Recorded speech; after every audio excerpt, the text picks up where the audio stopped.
We are Steve and Jill. Together, we've been buying and reselling land since the 90s. Our data-centric approach leaves our buyers asking, how can you sell it so cheap?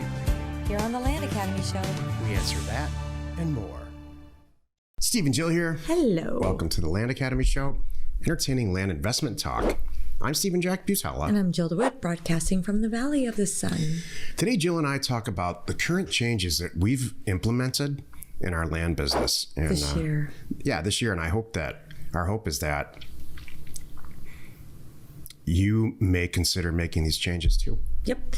This is a continuation or a reprise, I should say, of the live YouTube Facebook talk that I gave last Wednesday, which was awesome, by the way. I had so much fun. But it was me sharing the things that we've been doing differently this year, because my whole point is if I'm doing it, you should be doing it too. So that's what we're going to talk about today. Before we get into it, let's take a question posted by one of our members on the landinvestors.com online community. It's free. And I hope you know by now that Jill and I teach a class, an advanced class called Career Path. For a small group of people. It goes about 10 sessions, 2 or 3 times a year. And if this is your career or you want it to be, check it out. Land Academy /career path. It's our top level version of coaching. Everybody wants to have that real personal coaching experience. That's what this is. Yeah. So cool. Mitchell and Heidi wrote, one of the reasons we started this land journey was to raise money to buy and hold vacation property in other countries we like to visit. We'd like to own our own CR, I don't know what that is, but Yucatan will probably be the first. There are absolutely risks, but one could argue the risks like that are growing everywhere, even here, and having diversified foreign holdings, especially if they can give you access to multiple passports, are a good idea. A Mexican passport, for instance, was the best one to have during the height of COVID and had access to something like 186 countries when a U.S. passport wouldn't be allowed entry anywhere. That's very interesting. I hadn't thought about it for something like that. This prompted me.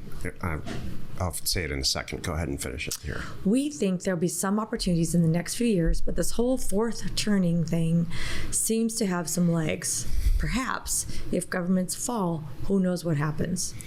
So I love the way that you're thinking out of the box here, and I really respect it. Honestly, this question prompted me, and this is in Discord, one of our new members, to look into getting a dual passport situation in Mexico for Jill and I. And I actually have started down the path of doing that. Do I ever want to own any Mexican real estate? Absolutely not. So this is my opinion. And this is why you post things in Discord, to get other people's opinions. I think this is a crazy, risky endeavor. I think it's something that could be a really cool Owning hobby. the property? Yeah. Not the passport part. No, the passport's a great idea. Okay, Brilliant idea. not the hobby part. I think that owning real estate in other countries immediately exposes you to a different legal system that I'm not familiar with. I'm pretty familiar with the American legal system, and there's a lot of recourse within that system if something goes wrong, if you are wronged somehow. Owning foreign real estate, I think, might be a great idea once you have a massive American land machine like we do, and then you can go off and do this maybe for yourself or have a couple of rentals.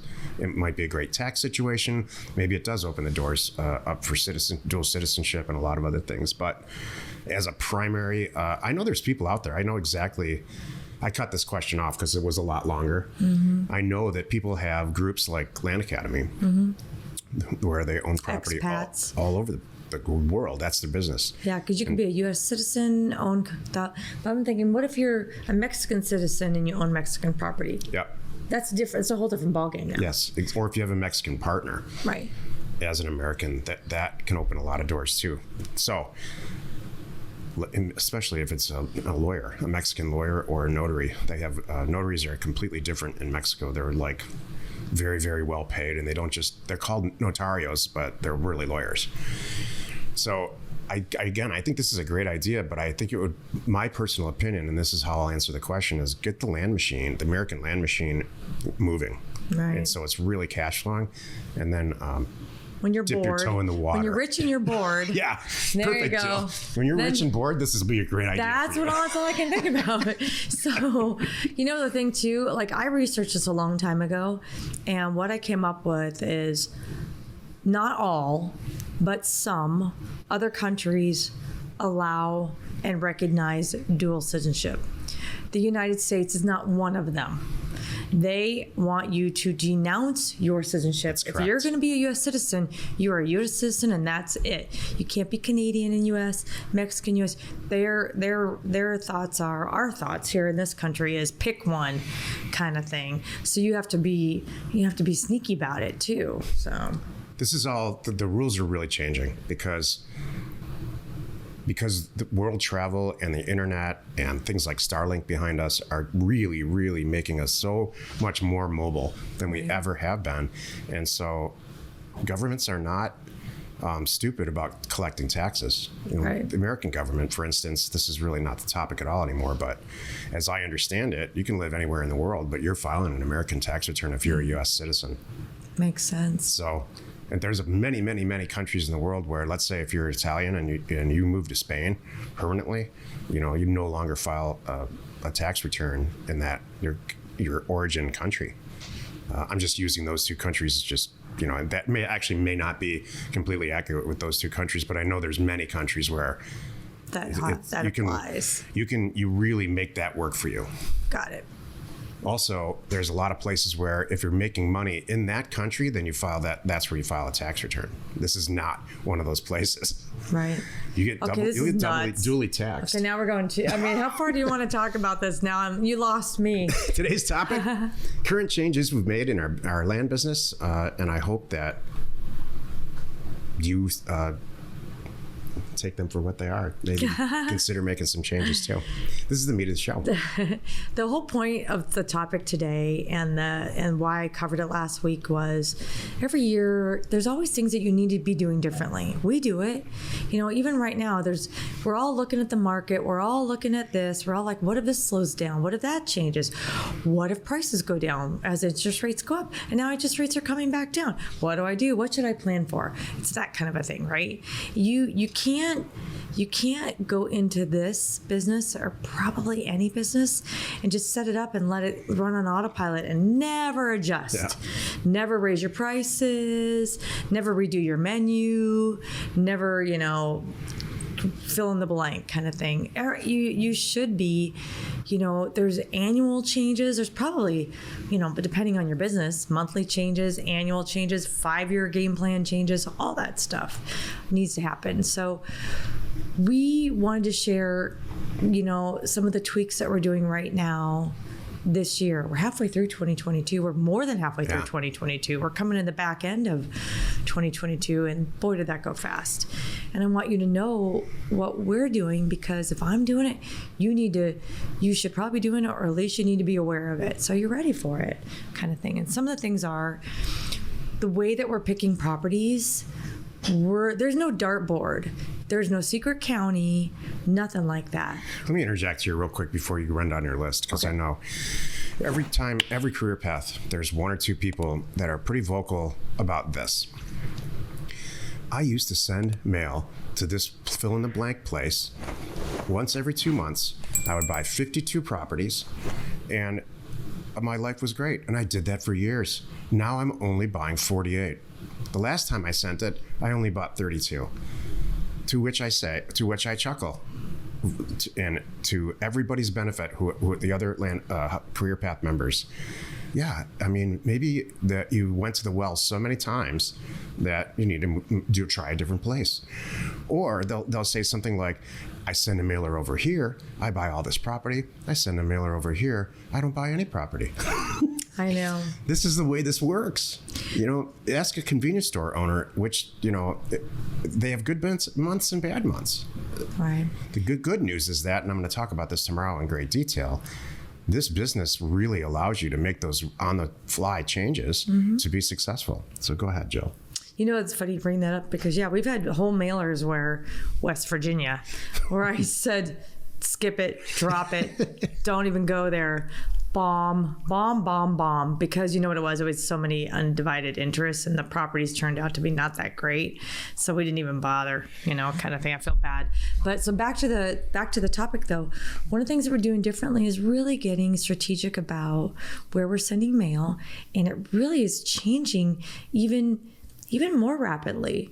Little pockets pop up, and then as things get busy, people move, and then it's over here and it moves, and this may be hot this month and cold next month.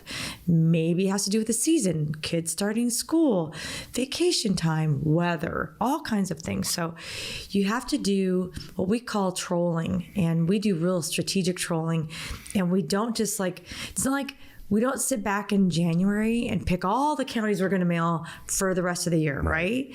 We're doing it every single mailer. Constantly adjusting. Every single time. So I wanted you to know about that.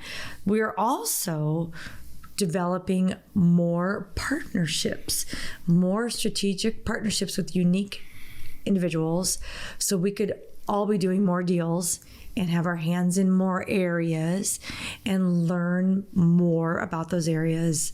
That's the best way, I think, to do it. Yep, me too. I think this is a key point that Jill's making here. So we send our own mailer out. That's a lot. We send a mailer out with a partner who's answering the phones and utilizing some of our staff the way that we do, so that to their benefit. And we also fund other people's deals. So we have three strong, proven income streams with land, and it's not going to end there. Mm-hmm. As soon as we find the right person where we all understand each other, we'll partnership with them too. Mm-hmm. So go ahead, Jill. The third thing, I have four things here. The third thing is we, and the advanced group too, are leaning really heavily on somebody else pulling our data. So you need to be, on the front like we are, being strategic about where you want to mail, how much you want to offer, what you're going to sell these for, the sizes that you're going for, because you know how to do this, right? So, and I showed that, by the way. Check out the YouTube video I did last week, because I showed you a little example, if you don't know what I'm talking about. Showed you an example of trolling and how you can really quickly in a few minutes get a good idea about where you should send mail, kind of thing. So, but we're leaning on our concierge data people. This is for Land Academy members, because that's all we can handle right now. And because we know who you are and how smart you are. You know what you're doing. I don't need you to, no offense, I don't want people calling concierge saying, what's this whole direct mail thing? Yeah. That's not what concierge is about. They cannot help you with that at all. We know where you got educated if you're an Academy member. Right. So, but when our members who, as they should, call concierge and say, I need you to go into this area. These are the 4 zip codes I want. Mm-hmm. I want all the 5 to 20 acre properties. Exactly. And how fast can you get it to me? That's right. That's really what it is.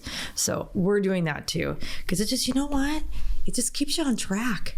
Even for us, it's easy to get mailer out there and get sidetracked with other things you've got going on in your world and your family and your business. And if you don't have a consistent mail schedule, it's going to mess up your bottom line. So concierge is a huge benefit for that, because my team will pull the data, scrub the data, get it ready for you to price, and get it in the mail. And then the last thing is prepping for houses. People ask about, what do you guys think? What's going to happen? And it's true. We're going to crank back up. It's still there. It's open and live and running, which is House Academy. But we're going to redo some stuff early in 2023 with the stuff that we're figuring out right now. So think about where you are right now. And whether you're in your car or you're in your office or home or whatever. And think the next time you troll, I want you to think about and back the map out and look at some of the rural small towns that are in your area that you're probably looking down your nose at, and everybody else is like, who would want to live there? There's nothing there.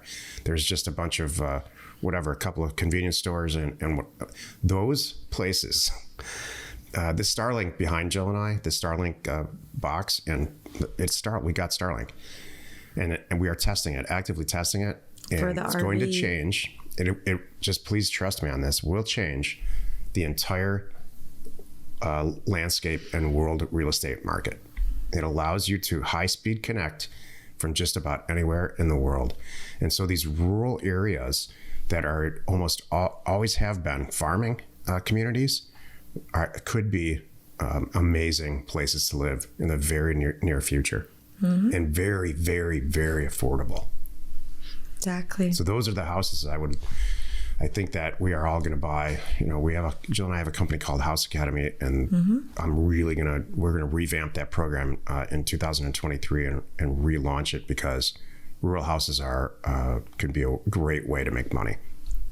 Do you know I just said that whole sentence? Do you zone out when I'm talking? SFRs. No, not at all. Because I just talked about House Academy and the revamp. Oh, no, I'm sorry. I'm like, were you painting your nails? Yeah, maybe I was. You're okay.